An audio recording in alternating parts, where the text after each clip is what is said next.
Are you ready? Stand by!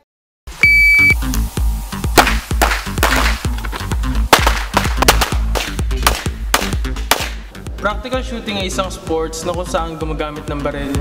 Bawat manunodla ay binibigyang halaga ang tatlong prinsipyo na speed, bilis ng oras sa pagputok, power, ang lakas ng balaan ng iyong gagamitin, at accuracy naman ay ang pagiging asintado.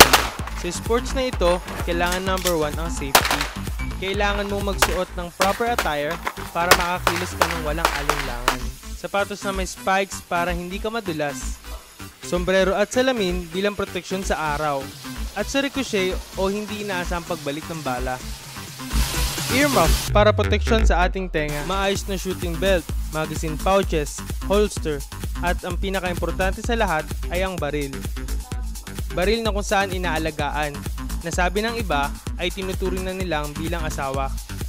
Importante kasi yung meron kang maayos na baril at bala dahil kahit kano ka magaling o mag-training ka araw-araw, kung hindi naman maayos yung gamit mo, malaki ang magiging epekto na ito. Sa bawat stage na iyong puputukan, may iba't iba kang ma-encounter na course of fire, kung saan pwede kang pumutok ng dalawang kamay, kanan kaliwa, or tinatawag nilang strong hand and weak hand. Babaril ka ng iba't ibang targets like boards, plates, and popper. Pwede kang pumutok habang tumatakbo, naglalakad, nakaupo, nakaluhod, o nakadapa.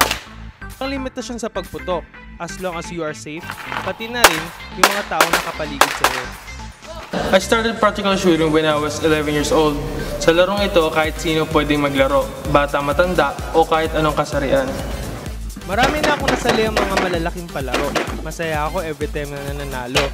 Kasi hindi lang ako at ang pamilya ko ang nagiging masaya.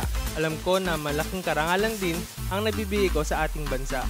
Para maging isang magaling na shooter, kailangan mo ng full passion, maayos na training, and good discipline. Pag wala kaming laro or training, naglalaro ako ng badminton bilang cross-training. Twice a week nag-gym din ako. Importante din kasi yung meron kang muscle para maging malakas. Masasabi ko na ang practical shooting ay isang kakaibang sports at isa ring stress reliever.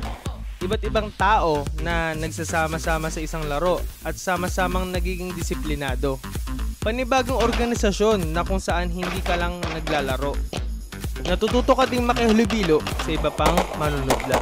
Ako si Edsel Gino, 19 years old, na nagsasabi na ang practical shooting ay isang kakaibang sports. Hindi ka lang naglalaro, nadidisiplina ka rin.